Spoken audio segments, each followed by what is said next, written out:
Dollars could be ground zero for the impact on the tariffs. Maria, this Dodge Ram truck, $80,000, instantly became $100,000. America is in find out season. These Trump tariffs are really spiraling us into a depression.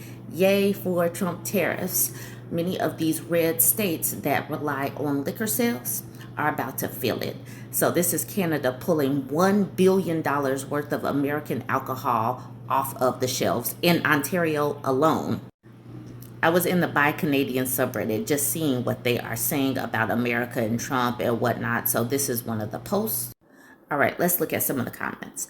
Pope Squirrely says the governor of Kentucky was complaining about a month ago, saying 40% of Kentucky bourbon is sold in Canada and is going to directly cost people jobs, as distilleries will have to lay off workers in order to stay afloat. Struggle with Yoga says, good. He can talk to the orange a-hole about it. This person says he's a Democrat, so it will not matter. And he is a Democrat in a very red state. So that is something to know. But yeah, Trump is not going to listen. He's barely listening to Republicans.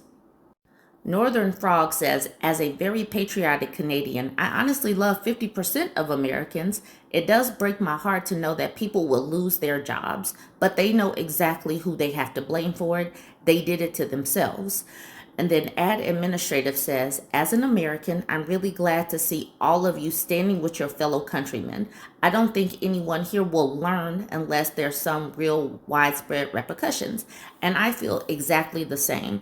I do not believe that America has learned its lesson yet. I think that we have to feel this a lot more, because otherwise they will not change any of their behaviors and they will keep voting for these people that are destructive to this country. Pirate Fit says, I don't think they'll learn at all. Some seem entirely content so long as they aren't affected. Government workers, lazy. Who needs them? Social Security, communism. Canada stands up to a dictator. We don't need them. We are fine on our own. Canada will be pushed into a storm, but these delusionals that think United States is so star-spangled effing awesome that they can be an island, just wait. I sympathize with those of you that didn't choose this. I'm thankful for those that are pulling their heads out of the sand, but I want the USA to crumble and no one to come to their aid. Russia won't. They've already won their game. We've been pulling everything that is United States of America out of our house and buying power patterns. My wife says we're up to $7,000 so far. We are fortunate that we can pay a premium to source elsewhere. I am most sorry for the ones struggling in Canada right now that are going to truly be burned by this.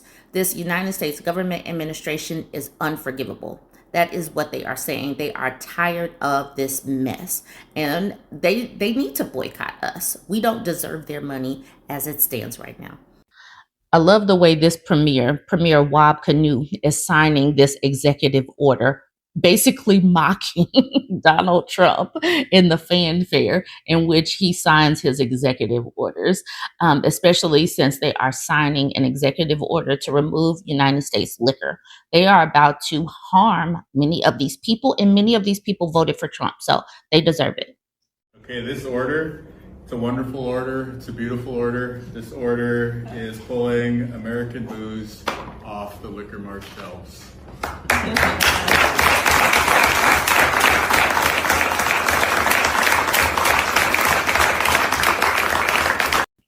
These tariffs are hurting American businesses. This is a statement out of Kentucky.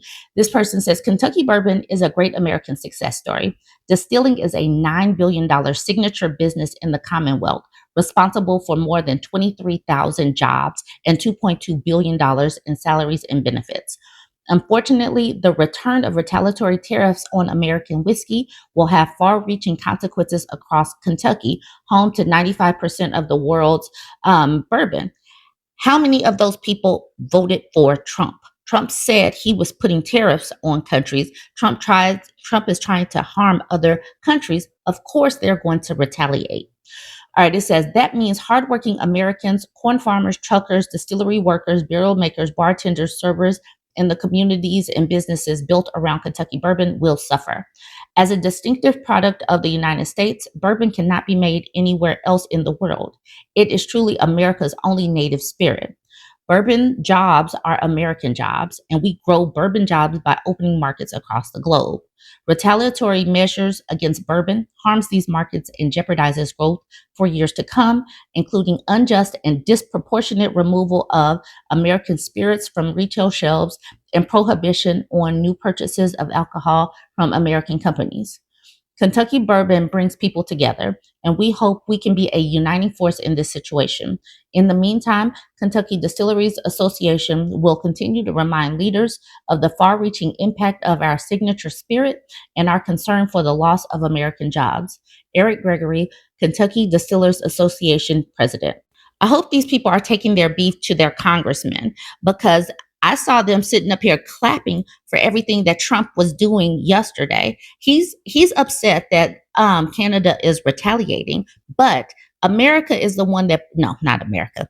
These are Trump's tariffs. This is Trump's trade war. Trump declared war on these countries. Why wouldn't they hit back?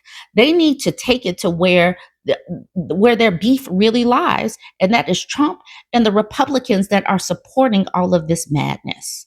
Now let's talk about Doug Ford. Doug Ford was a Trump supporter before all of the Trump trade tariffs and trade war and the talk of annexation. Now this is what he's saying. It's done. It's gone. Ontario Premier Doug Ford cancels $100 million Starlink contract in tariff response. Ontario has canceled its $100 million contract with Elon Musk-owned satellite internet company Starlink and will ban all United States-based companies from taking part in provincial procurement as part of retaliatory measures in the North American trade war, Premier Doug Ford announced this morning. Also this one, Canadian Premier says he will cut off electricity exports to the United States with a smile on my face. This is his quote: "If they try to annihilate Ontario, I will do everything, including cut off their energy with a smile on my face," Ford told reporters at a mining convention in downtown Ontario. So he is serious. And this is coming from a man that went from being pro-Trump to anti-Trump when Trump started talking about the trade war and the tariffs back in November. But this is the hat now that he's wearing. Canada is not for sale. Farmers were hurt the first Trump term, but they still went ahead and voted for him again. So they're like, yes, daddy, please more hurt. All right, so this is an article out of Politico. Republicans squirm as Trump's tariffs come for their states.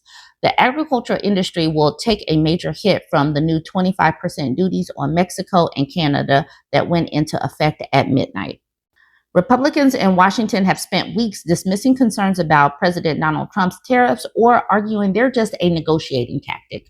But now, with major tariffs kicking in on the country's two largest trade partners, some are starting to publicly worry. I'm concerned, Senator Ron Johnson of Wisconsin said of the 25% tariffs on Canada and Mexico that went into effect Tuesday after midnight. I'm concerned. And the crazy thing is not even just about the tariffs, is that they are destroying, Trump and them are destroying relationships with our trade partners. It is not going to be fixed, even if he takes away these tariffs. Uneasy, I think is a word, says Senator Jerry Moran. They and dozens of other GOP lawmakers represent states with major agriculture industries that are among the first targets of trade retaliation from Ottawa and Mexico City, because those countries are strategically trying to impact red states first.